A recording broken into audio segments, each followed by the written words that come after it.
Hi everyone, welcome to Truth Prevails. On today's episode, I'm going to be talking about the book Spare, the memoir written by Prince Harry. And so here it goes. So the book, in my opinion, is basically his own life story. It's kind of like if you're watching a movie and the camera is just following one person, right? And they're following them from room to school, to different places. And then whoever happens to be there and interacts with them, you're going to see them in that moment. So that's literally how the book is. That's the way I saw it. Is it was like watching a movie, and if he's at club age, right, and something fell on his foot or something, for example, if someone happened to be there and that person helped him out, he will say, "Oh yeah," and then John helped me with my foot, something like that. So that's basically what this is. It's not like trying to invade anyone else's privacy. It's basically just telling you his story.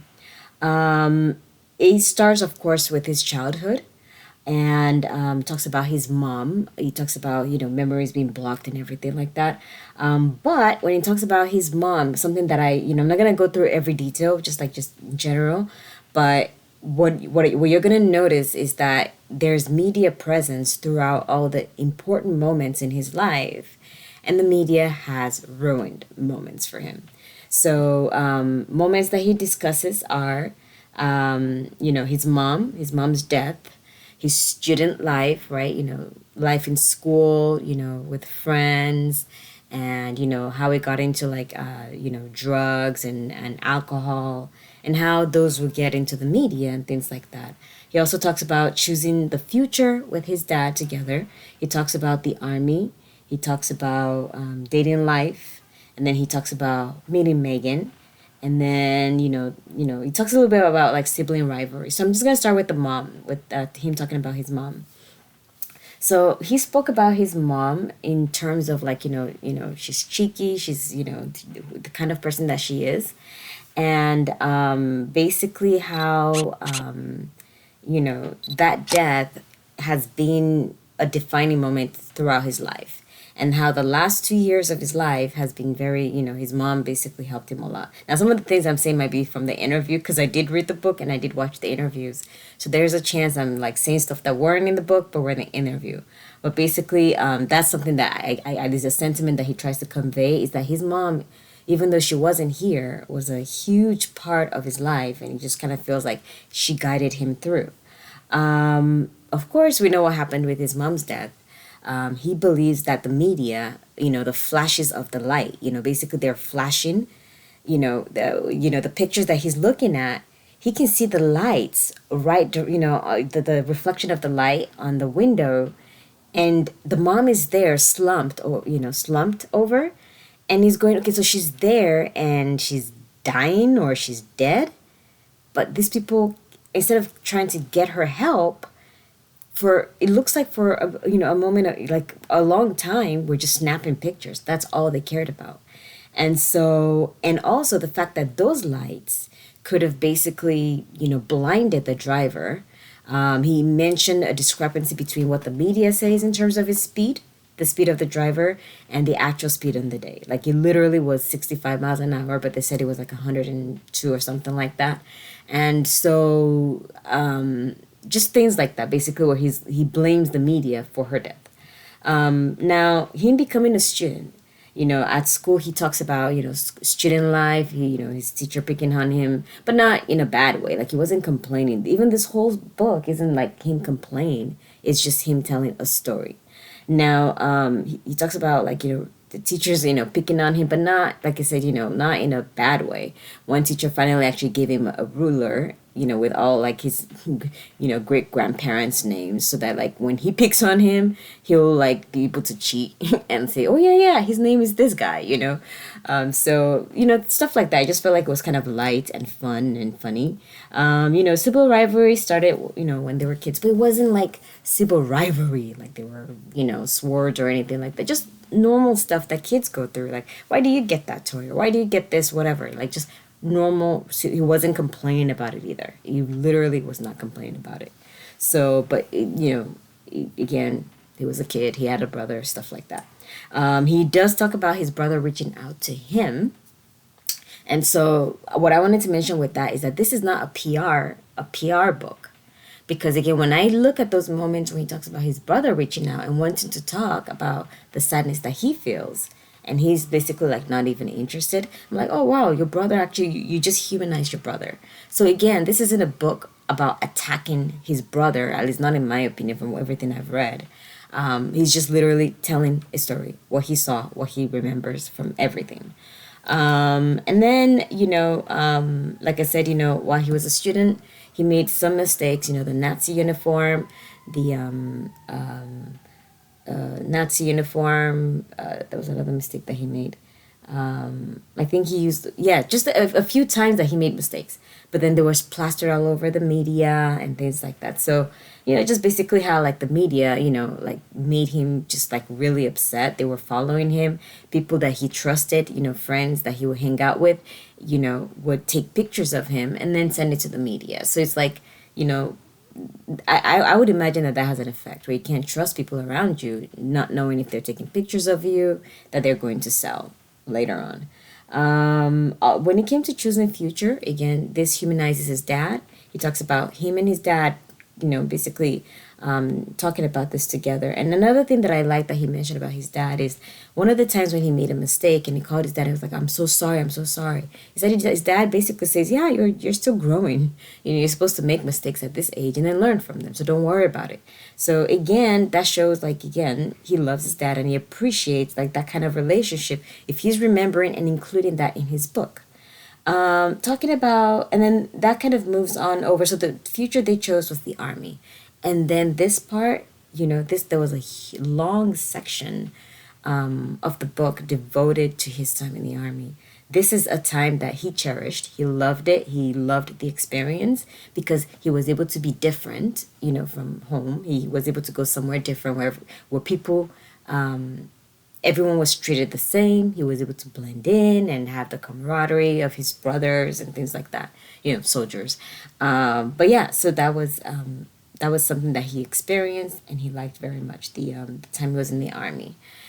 And so, but the media interrupted that period of his life a lot because every time that his location would be known, and it was known because the media was following him, they would have to release him so that his presence doesn't jeopardize the safety of others.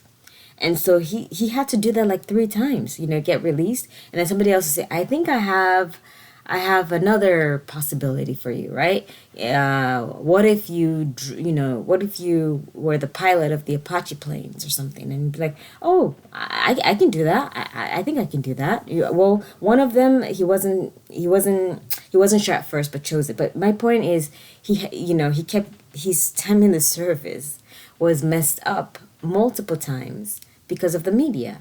And then when he tried to join, I think for the 4th time, I believe it was the 4th time, basically they said no. The army was just like, no, we can't, like they can't keep putting everyone else in danger if he's around, since the media keeps leaking his location, like our prince is over here now, so that he was devastated. He said every time, when he feels like he's about to get the news, like, yeah, this isn't going to continue anymore, he gets devastated.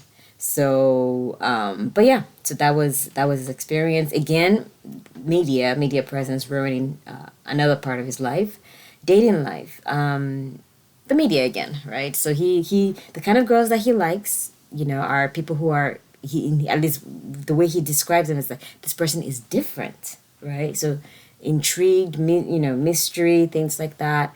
But once he meets them and the media starts harassing them, there's a discomfort that this women who, from the way that he described both women, Chelsea and Cressida, they're like strong, independent women. So having the media follow you around, just like Meghan, I think it just was, a bit too much. So, and there may have been other reasons, why it didn't work out, but that was one of them. And then we moved down to Meghan. But again, he didn't get to Meghan's story with him because it went for a while, because it went in chronological order. So by the time he finally got to Meghan, you kind of already get the idea that, he went to Africa. He felt he was at peace over there. He went to many different places and was at peace. And I think, he was at Vegas and someone took a picture of him because, he was naked. There was a bet. I think it was a casino or something like that. And he lost the bet or something like that. And someone took a picture, sent it to the media, and then there goes that.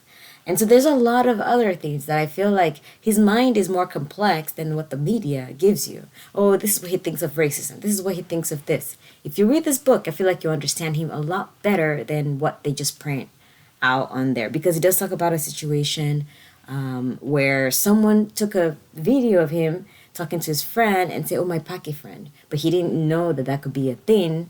And then it became something, a big at the time. So he does talk about his mistakes. I wanted to mention that. That's something that I really liked about the book. Is he does, he reflects and he was able to basically look at, mistakes that he made and, talks about basically how these mistakes are, he regrets them and things that he did to be accountable, to learn so that he wouldn't repeat those mistakes again. Now, I wanted to, a few other things that I wanted to cover also was that his relationship with his brother, you got like a little bit of a peek into that relationship a little bit because he does talk about his brother feeling bad for him anytime the media, gets involved with him again and splashes his name across the, on the headlines. And so, again, I just felt like that was interesting to know because the media is always telling us that the brother's furious when Harry's talking about the media. Like, I'm thinking that there's a possibility the brother had like a hidden smile, like, go Prince Harry or something like that. So, again, you never know. You absolutely never know. They're brothers, obviously. I feel like 100% they would choose each other before they choose media, like if there was like a safety issue. That's what I think in general. And then now the family also, so he gave a scenario also with the family where they I think some people are being charged or convicted in the media for a hacking scandal and like they rejoiced. They're like, yes, this person finally got what's coming to them. My point is, again, the relationship I think that the RF has with the media is a relationship of convenience. So it's not like, again, this is a family that chooses their own. So people are like, you should dump your son, disown him, don't talk to your son again, don't have him come to your coronation. Like, I feel like it's more complicated than that. You're taking a dad not to invite his son to his coronation. Obviously, that's not gonna. Maybe if he goes there, they may all be looking at each other weird, right? After everything that happened. But I don't think that he's not going to invite his son to his coronation because of the media. Based on what he's saying here, like they are not happy that the media is after them and trying to like just get every detail of their lives from them. So that's kind of like that. Now with Meghan,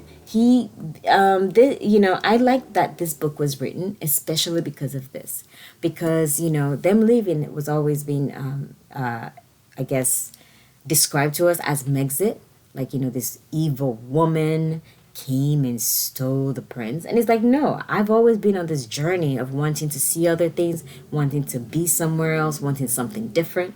And so when his wife's life was threatened or was, in jeopardy, when she expressed, suicidal thoughts and was being denied, access to go get some help, things like that, then that made him realize that he needed to leave. And then after seeing what happened with his friend, I didn't know Caroline Flack was his friend. So she was, the constant media headlines, he believes contributed to her death. So I think at some point he's just wondering why no one is understanding the intensity of, like how bad the situation was. Like mommy died because of this. Caroline Flack just died. That's suicide. My wife already expressed that she's feeling suicidal. And this is what's happening. And then he goes into details about all like the lies things, lies that were being told. So again, if you've been paying attention and looking at the media and seeing like all the lies, Meghan made Kate cry. Meghan is succubus because she touches her abdomen. She eats avocado, and now there's drought in the world. She's connected to ISIS, and all of these things, plus bringing her dad on TV and bringing her sister on TV to even blast her even more. So I think that he feels for her, and a lot of the labels that they've tried to place on her have not been true. She literally bought the furniture in their home because he still has to ask his dad for money, and she had her own credit card. She's like, oh, we'll just put it on my credit card. Her clothes, she put it on her, she bought it herself. Her clothes, her food, she paid her way through. She was a millionaire. While he had this tiny little cottage, she had a house in Canada. So she left all of that. She was told she had to shut down her TIG, the website. And TIG, she used it for a lot of things. I saw a little bit of it before she shut it down. So apparently she wasn't just an actress. She was doing business on the side too. And I think TIG was successful, and he was bringing her some money somehow. I that part, he didn't go into too much details, but she was in London when they met on business. So, but she had to shut some of that stuff down. And also on set, it was getting more difficult. Something I didn't know was that the palace was trying to kind of convince them to change the dialogue, so that the future Duchess doesn't say certain words on TV. So things were already getting to where like she really couldn't work anyways because they can't keep doing that. Now, in addition to the fact that they're having her shut all these things down, they're now telling her we don't think we have enough money to feed her or to clothe her or to do anything. Yet she's going to be a working royal. So maybe she should continue acting. But if she's acting, you're telling her she can't do this and she can't do that. So I can understand his frustration, especially because this woman gave up everything, her house in Canada. I think one of her dogs, she gave up one of her dogs as well. And her website, her everything, her friends, her family, to move to a different continent for him. And so when she's being treated badly and people are calling her a gold digger, when she literally bought the furniture in their home, he didn't have the money in his hand to do it, so she did it. So I think that's what's painful, that all his life he's been going through this. The media has been messing with him, and that basically the media is now making her look like this evil person, making people who loved her start to hate her. So I think it's stuff like that makes him just not like the tabloids at all, because every big moment in his entire life, they've been there. There's been a constant. The media has been there, and not for good. Like, they're not doing something good for him. A lot of stories were changed and then fed to the media. So there was one that actually didn't make it into the book, unless like I was dozing off, but at some point, and I didn't hear it. But I heard a journalist, a reporter, mention one incident where I guess there was a plant that maybe the paperwork wasn't complete or something like that, and that information was splashed all over the media. But it turns out that that was a gift from King Charles. So if the paperwork wasn't done right, that wasn't Meghan and Harry's fault. That came from, King Charles' office, whoever the aide was that was in charge of taking care of that. So when, it was brought to the attention, like, well, this is wrong, can we change that story? They said no. He's going to be the future king, let's not bother him. And, stuff like that, for me, I'm feeling like our suspect. Like, was it the same aide that made the mistake that also fed the story to the media? That's also saying, well, let's just leave it alone. And also all of the negative media started like at the same time. They started at the same time, but they were referencing incidents that had taken place, months earlier. So, again, like, he's looking at it and going, yeah, something's up. Someone made something happen, and that thing happened. And my wife almost killed herself, and he's not okay with that. So, but anyways, that's basically what the story is. Now, my opinion, just the general, because I've seen how people are reacting to this. A lot of people are saying basically, why are you doing this to your family, right? First thing I would like to say is that not every family is the same. There are people out there in the world, so hopefully I'm imagining someone that's watching this right now who has the tightest, closest bond with their parents. Some people have like maybe single mother or single dad, and like you're like two peas in a pod. Like you can't do away with each other. Like you can't stay away from each other because you have such a close bond and you can't see yourself betraying them ever. Well, that's your family. This is a different family. Their family is a family and also a business. And at some point in life, they start to veer into stuff like this where you have to trade stories, and make someone the spare who basically can handle all the negative stories in order to protect the institution. That sounds like fun on paper, but I don't think it's fun for the person who's waking up going, okay, who have I killed today? Who am I supposed to have killed? Or who am I supposed to have slapped? Or who am I supposed to have, like you're minding your business and then you're supposed to have done something. So I feel like not every family is the same. And this family, if, whether it's a family or a royal aide or an assistant, someone is obviously leaking stories. One more thing, his dad had to do this. His mom also had to do this. There's something in this family that's making people want to get some air, breathe some fresh air and talk outside. And it seemed to have worked for one person. I don't think it worked for Princess Diana. It worked for her in the sense that at least her son now knows what she went through, so he can use that to protect his wife. But it didn't work for her in the sense that after the divorce, it looks like her life got worse. Now for Prince Charles, I think it worked out for him. Writing a biography and doing the interview and calling his mom, Queen Elizabeth II, Queen Elizabeth II, cold and distant, and calling his dad abusive. I think a combination of that is probably why he started to gain back some freedom, because he's probably told them, behind closed doors, and they didn't listen to him. But coming outside and using the megaphone of like the public to talk to his parents, like, hey, I think you're distant. Hey, this is what's happening.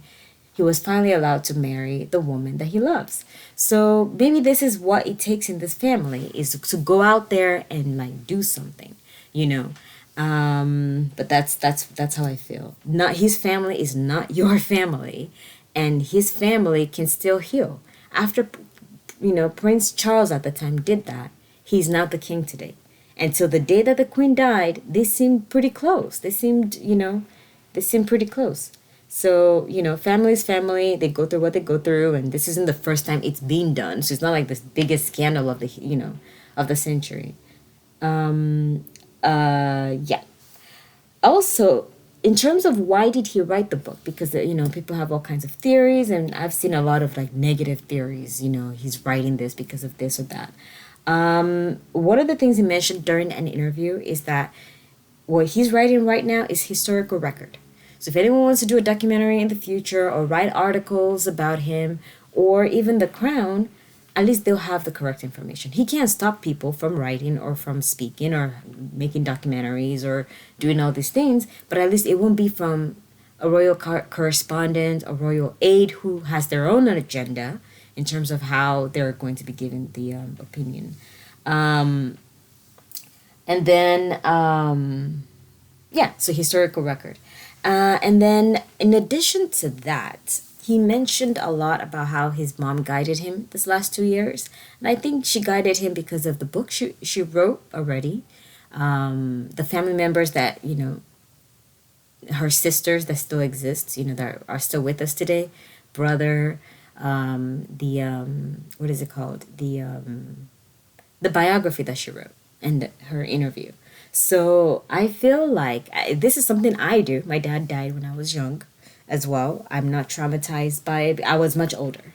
I was much, much, much older. So it's not the same as his. But one thing I do still do till today is every year when it's my birthday, I always compare my age to the age when my dad died. Because from that day on, I realized, before that day, people who died were people I didn't know. And so when he died, it changed my whole view of like, you know, the earth isn't permanent. Like, we don't stay here forever. And no one knows the moment, because he died in a car crash too, just like his mom. And so, the idea that you don't know when the time is, I think is a big deal. And he's now past the age of when his mom died. And so this is, I would imagine if he's thinking the way I think, he would be thinking, well, this is a good time to get a will sorted out for my children, just in case something bad happens. Another thing would be that if his mom didn't write the book or didn't have the interview, he would have to believe what everyone says about how his mom felt. Oh, your mom was very happy with the royal family. Oh, she loved everything that we did over here, right? So by him writing this, when his children grow up, they have the record. They have, if at any time he's not here, they have that to be able to say, this is how my dad actually felt. You're lying to me, Daily Mail. This is how my dad felt. You're lying to me, Piers Morgan. So I feel like that's kind of like, for him, the truth just needs to be out there. And I know people who are like that. There are people who, when there's too much secrets, when there's too much lies, they now just need to get everything out. I mean, he's talking about his toddler. I feel like if he could describe the bowel movements, like how the biological process, he probably would have. My point is, I feel like he just wanted everything out. Everything out. And there was no PR spin. I appreciated that. So there were moments where you can go, oh my God, your brother was reaching out to you. You could have reached out back. He's not trying to, he's not trying to make anyone, like, he's not trying to force someone to be the villain. So I appreciated that. And I think that was it. Now, in terms of criticism of like, why now, there will never be a good time. If he does it in 5 years, people will still say the same thing. When his dad wrote his book, he was criticized. And he mentions how that the media went after his dad hard. Because his dad was doing climate change, working on climate change. And he talked about how he admires his dad's work ethic. His dad was a hard worker who would literally fall asleep over the paperwork that he was working on, like, whatever documents he was working with. And so, again, like I said, at the end of the day, I don't see this as like, oh my God, they can never come back from this. He does criticize his dad, though. Yeah, he does criticize his dad, though. He criticizes the fact that, they didn't help enough when it came to Meghan. And he didn't understand why, especially knowing that Diana had died already. And so in his own way, this is his own duty. He's able to see things differently than they can. And he even mentions that there's a criticism that he's self-righteous, right? That he's being self-righteous. And he's basically, his response to that is, yeah, that's your belief, but I believe I have to do this. It's my duty. I'm a member of this family too, and I'm seeing this, and I hope it gets corrected so that for future generations, things start to change. In interviews, he did answer back and say, hey, if the family and the media want to have some kind of relationship, good on them. They just need to, like, not use me and my wife and my kids as like scapegoats. Don't push us under the bus so you can get better press. Just get your better press. We're not even in your continent anymore. We're in a different continent doing different things. And that's that. Okay, so one last thing I wanted to mention is that he doesn't want the monarchy to fall or to get destroyed. And he doesn't believe any of this will. I don't believe it will either. I mean, there are bigger scandals that didn't, destroy the monarchy. The monarchy will survive. So he wants them to survive. In fact, he and his wife are doing similar things than they were doing when they were out there. They like that kind of work, going out there, speaking with the people. And, I know Meghan really got into it. She would do research on, like, if she's going to talk at a school, she'll do like research on the history of the school, so she can put some things in there that would like literally be touching, right, for the students, for staff, for anybody who knows the history about the school. So they really, really like that kind of work, and they were devastated when they were told that no, you're everything. We're gonna cut everything off. You can't do it half in, half out. But again, it is what it is. But they're able to do it in the United States. Service, you can do service in any country, right?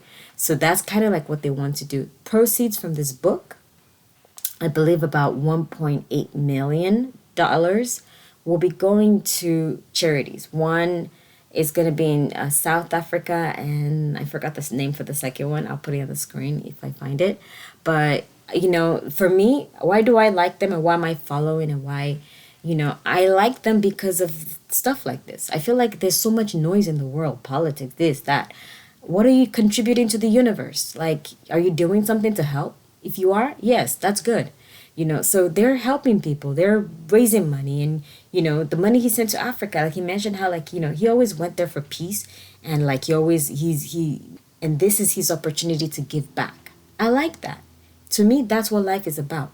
Be kind, be wonderful, and give back as much as you can. Work hard. They're doing all of those things. That to me means that they're good people. I mean, they're not bad people. They're not killing people. So all the calling his wife the W word, which yes, it's happening, the S word, the B word, putting her face on the body of, like, someone doing porn or something like that, trying to create an image that she's not, I think is wrong. They're just clearing their name. That's all anyone can do when you're trying to ruin their name, is clear. I tell the truth, and then you can decide for yourself. They didn't go after their family. You have to read the whole book to get the idea. But if someone's taking out one paragraph without giving you, like, the even two chapters before, would kind of like get you ready for, like, what he's saying, then you're gonna think, oh my God, he's attacking this person, he's attacking that person. A lot of people who are criticizing the book have not read the book. So it's like, I'm like, okay, yeah, you're criticizing it, but, like, I don't know how to argue with you because you don't even know what's in the book. You haven't read it. So I highly recommend the book. He at least shows you his perspective from when he was a little boy, how he felt when he did this, when he did that, when somebody told him this, what he felt, up until, like, right now. From interviews that I saw recently, he says he's happy, he's at peace. He hopes at least to get the family aspect back. I think that's doable. You don't, if they go to coronation, give them hugs, you talk to them, whatever. If there's secrets you don't feel like telling them, then, tell your secrets not with them around. And then slowly, trust and respect and stuff will build back up. I hope they don't go back into the RF. I just absolutely don't, just because I can't trust the whole, like, the media, the tabloids. I can't. And I think it's very upsetting because he had to give up all of that. His relationships were messed up, tabloids. His mom died, tabloids. His wife almost killed herself, tabloids. So I think I think anyone can understand why. So one more thing. I have so much to say. I'm so sorry. One more thing I wanted to mention is that he people say, well, why, you said your story, now why don't you go away? Well, here's the deal. The media, no one's responding. He's saying, leave me alone. I'm not here anymore. I gave up all my titles. I gave up everything. I gave up all the causes. Yes, there's the one title they haven't given up, but they give up a lot to move away, right? And still they're still leaking stories. I don't know if I like these royal aid people, because I think that that's where the key is. So if his family loves him very much, but someone's doing something crazy and leaking stories to the media, I think it's the other person that's not family. I think it's like those royal aides and whoever else that works there that's doing this kind of stuff. And I hope that with the new king, with new fresh eyes, he can lay down some rules and some things that will prevent leaking, and maybe change his relationship with the media when it comes to hurt, when he feels like hurting his son and daughter-in-law is the other option. Maybe they should take that option off the table and find other ways, I guess, for good PR. If they leave him alone, if the royal family leave him alone and stop leaking, and the tabloids stop poking and trying to find and try to create negative stories that don't even exist on them, they try to pay someone to say that that person slept with her. And they're paying her dad and her sister every time they go on TV to bash her. So it's like it's as long as they keep doing this, they're the ones putting their name in the media. Prince Harry and Meghan are gone. They're in a different continent. They're not over there anymore. It's it's the media, tabloids, Dan Wootton, Piers Morgan. But these are the people that keep putting their names in their mouth and bringing people on to keep talking about them because they make them a lot of money. Talking about them in a bad way, right, makes them a lot of money. Anyways, I think I've already spoken too much. I hope that this is my perspective. I respect everyone's opinion. No, I do not agree that in general that it's okay to bash your family in public and air your dirty laundry. But I feel like maybe this is a different situation. And he's not the first that has done it. So it's like there's something in there that's going on that's making people do this. So anyways, thank you for watching and have a wonderful day.